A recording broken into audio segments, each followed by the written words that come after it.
Hello, everyone. This is my podcast, Anything But Ordinary. And today, my guest is Holly. Holly is our friend with Rolando. And she and Micah, they live close to us and they're really awesome people.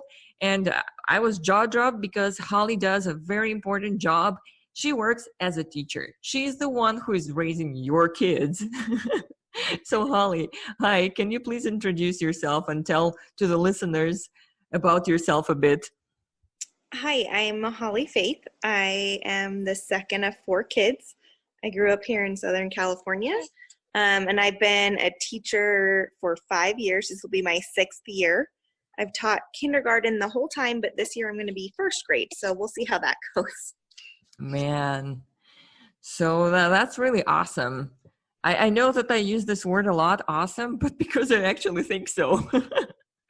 So tell me about your childhood. How was it to grow in America? I know that for me, I grew up in Russia, so, it's probably different a bit. How was it to study at school? What's your best memory? What influenced on your choice to be a teacher?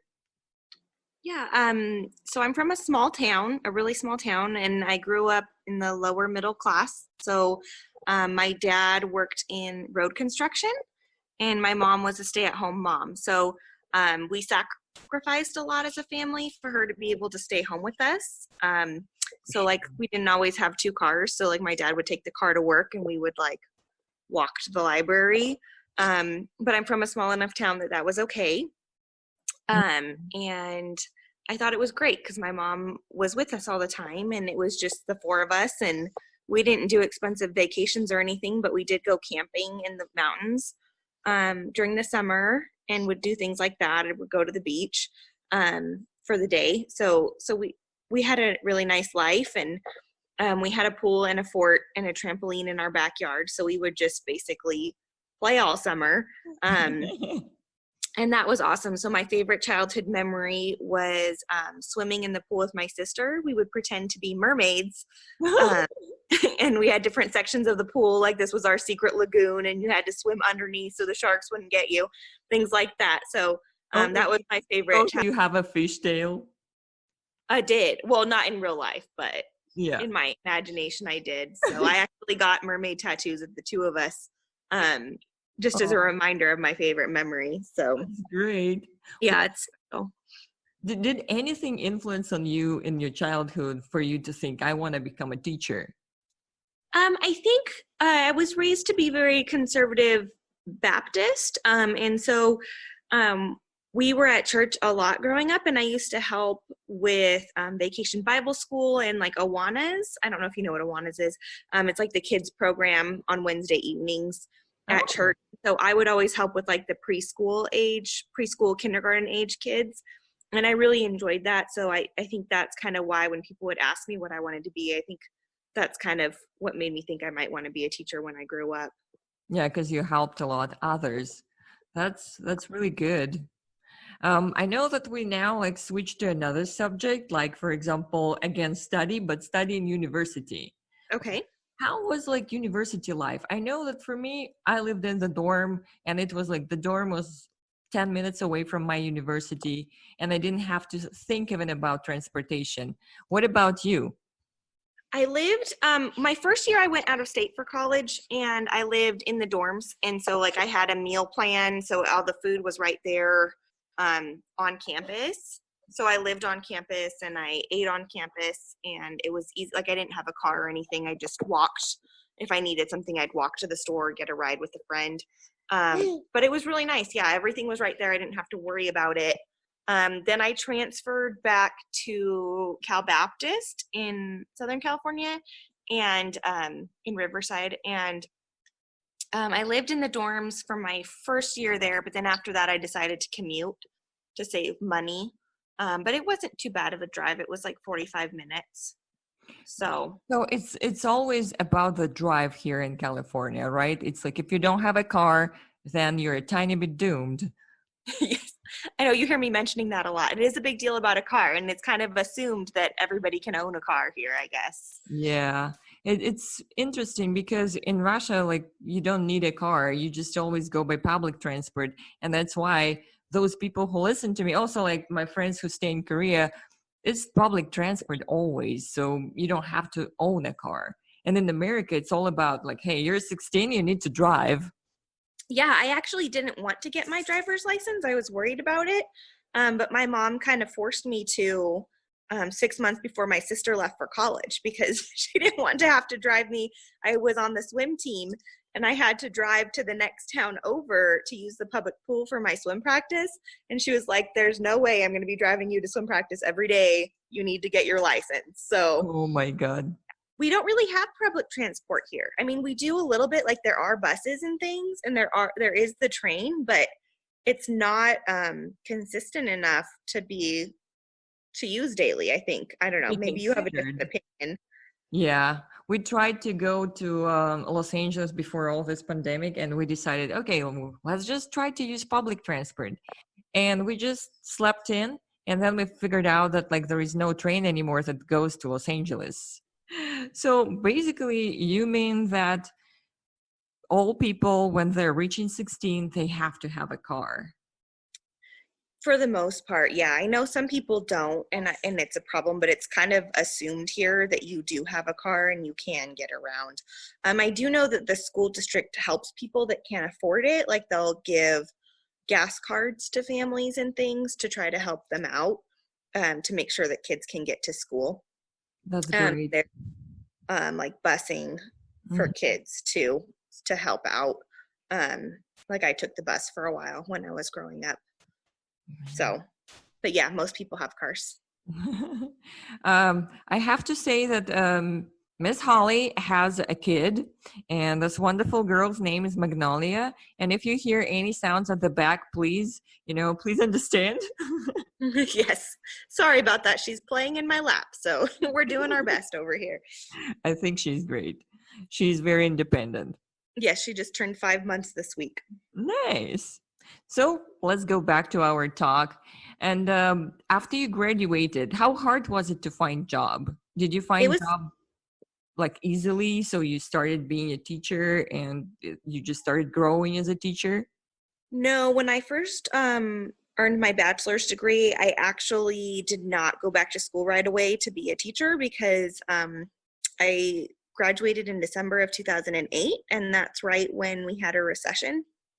And so everyone was having bankruptcies and teachers were being laid off left and right. And so I decided not to get my teaching credential, and I just found office jobs to work at. But even those were really hard to come by. So I ended up working for some like loan modification companies and things like that in the meantime, just to make ends meet. So I went back to get my teaching credential in 2015. Wow. So. Yeah, I know that it's also different with the system of education and system of universities. For example, in Russia, if I'm graduated as a teacher of English and German, I can already teach. But I know that in America, you have to get credentials to be able to teach. Yeah, that varies from state to state. But here in California, yeah, you have to have a teaching credential. Which I think is also pretty good. It's just they're making sure that you can actually teach. Right. It's teaching you how to teach. Like your college, your core college classes are more like subject content. And then your teaching credential are the classes that teach you how to teach, like how to instruct. Right. Kind of methodology, and like also a tiny bit probably of psychology, of how to understand the little kids. Right. Yeah. And so lesson planning, that kind of thing. Of course, you have to know the proper lesson planning. I have been through the same. Yes. Do you see challenges in your work? Do you enjoy your work? I love my work. Yeah.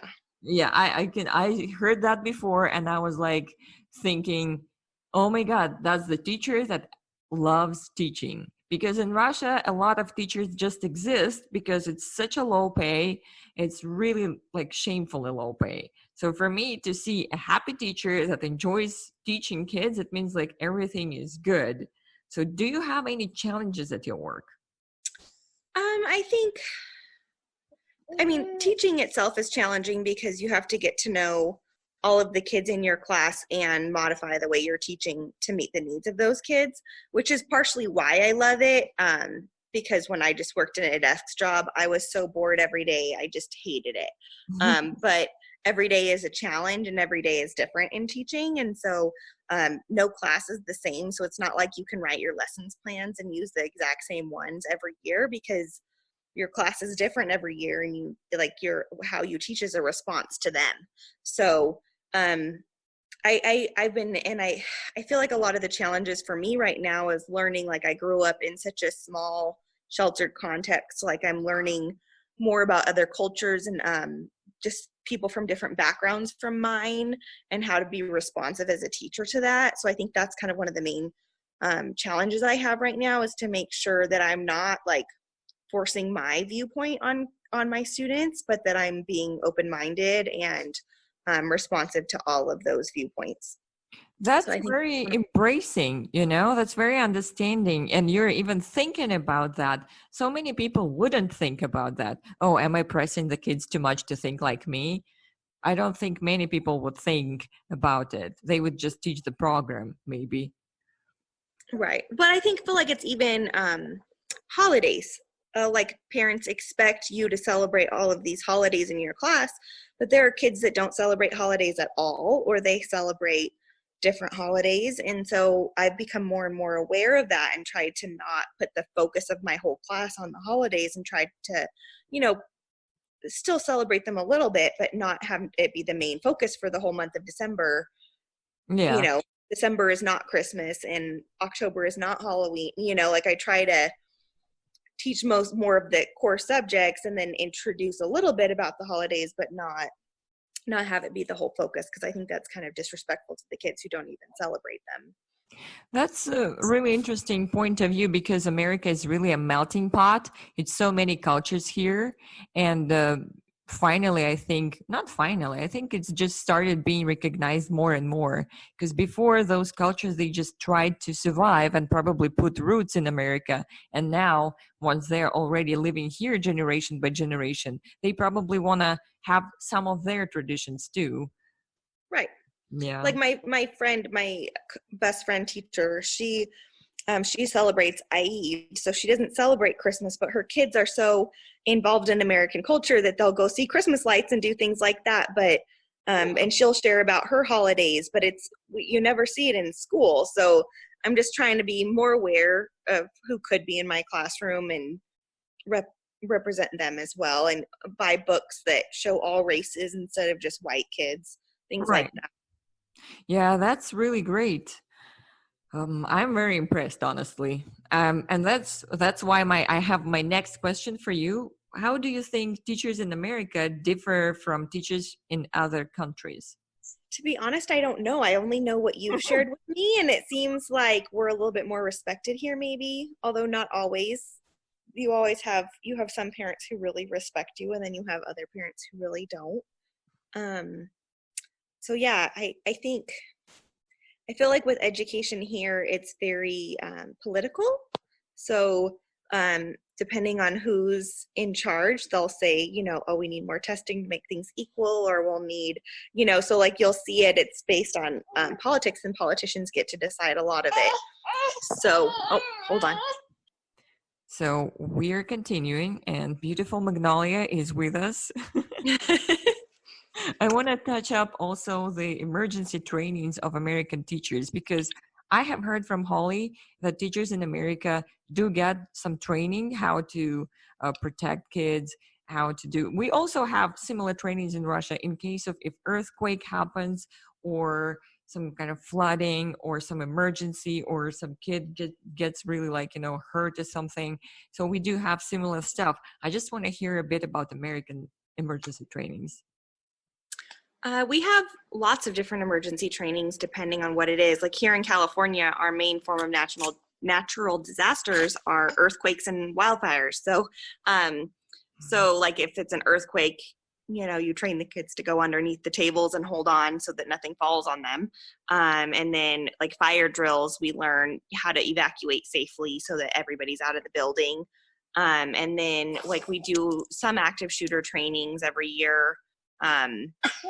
which is Just also a tiny bit scary because I think it's just scary because you have to worry about these little guys. It's scary anyways in case of earthquake or something, and it's just like it just doesn't go in my mind. Like, yeah, it's very scary, and you have to think about how best to protect them. Like, is it best to find shelter? Is it best to try to flee? Different things, but they kind of teach you that the best thing to do is to use your judgment to see, because depending on the situation, you can't have one set way to handle it. So it depends, like if there would be a shooter right outside your classroom, or if they're on the other side of campus far away, or depends on how you might react and handle the situation. So yeah, and also like how far is, for example, if it is wildfire, how far this one is, and like can you like call still, like where to hide the kids from all that, because it's an element, it's a nature element, and you can't control this at all.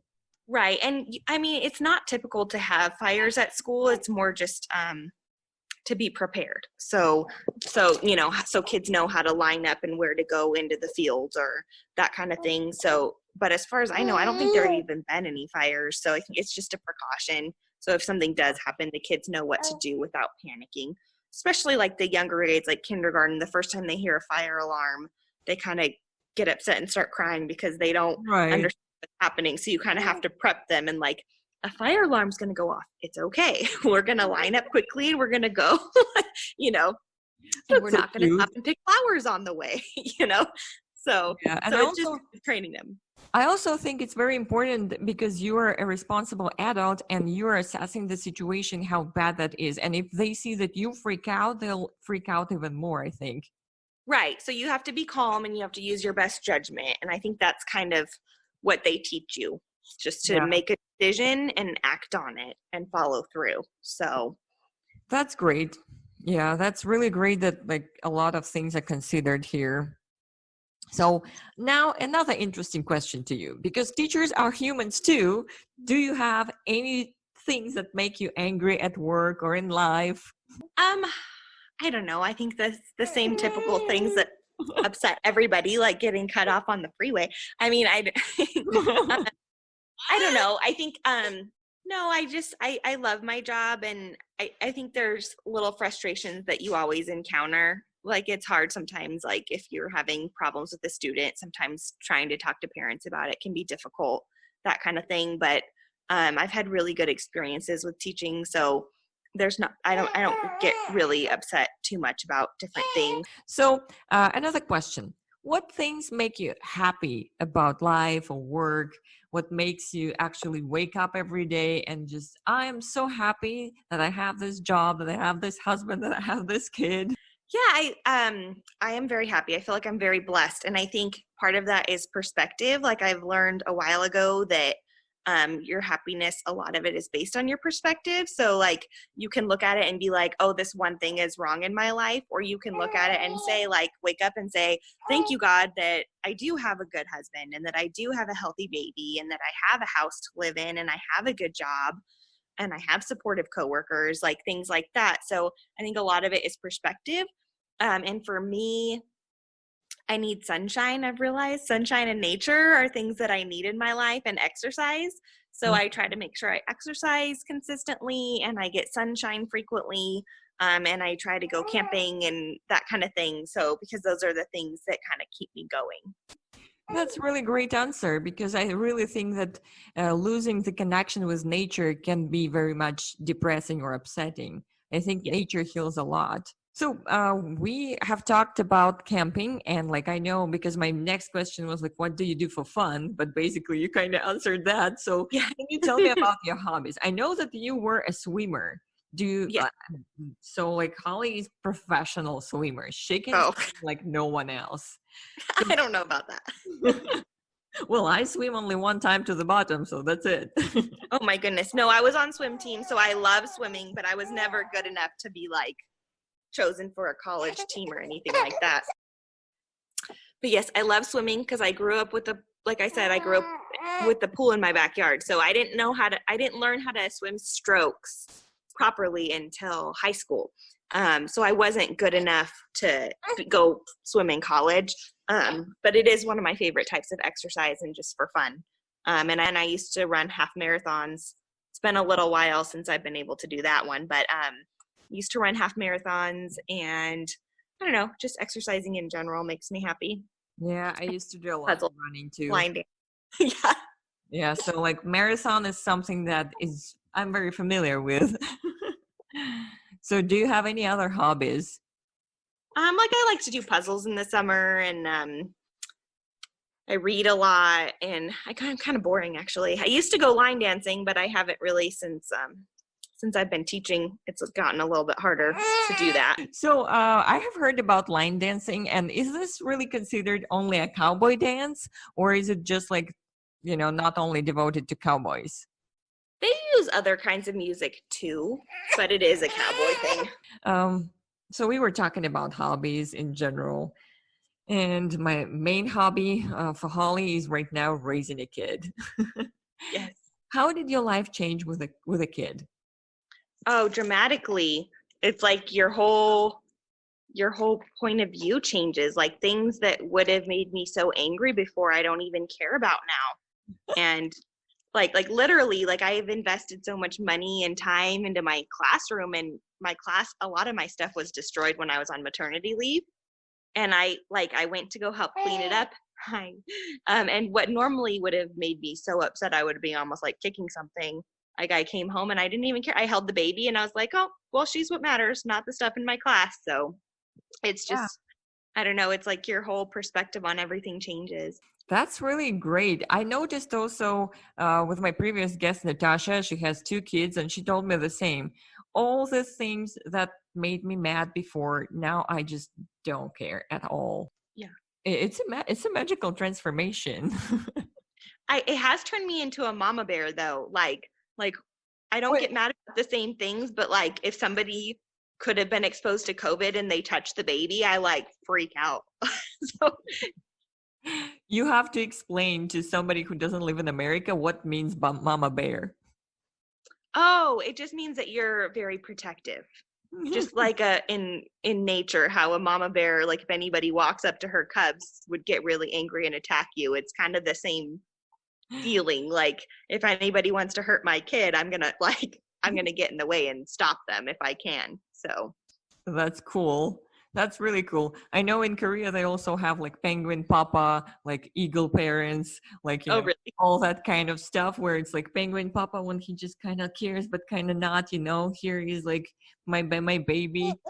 How I know that I wrote this question for Micah, but I think that it's actually it's important to ask you both.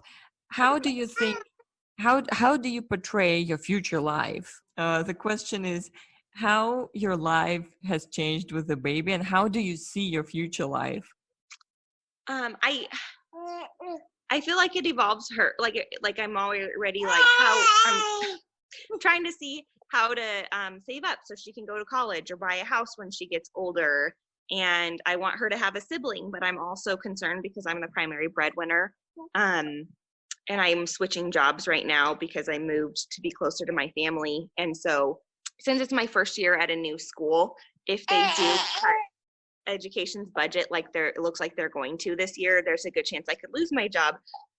So I want to have a second baby so that she has a sibling, but at the same time, like worried a little bit about the career aspect with that. So just kind of trying to plan out like when to have a second baby, because I do love my career and I want to keep teaching, and that's important to me as well. So yeah, my future is kind of wrapped up in hers now, like just trying to make sure that she has a good childhood and that she has a good future.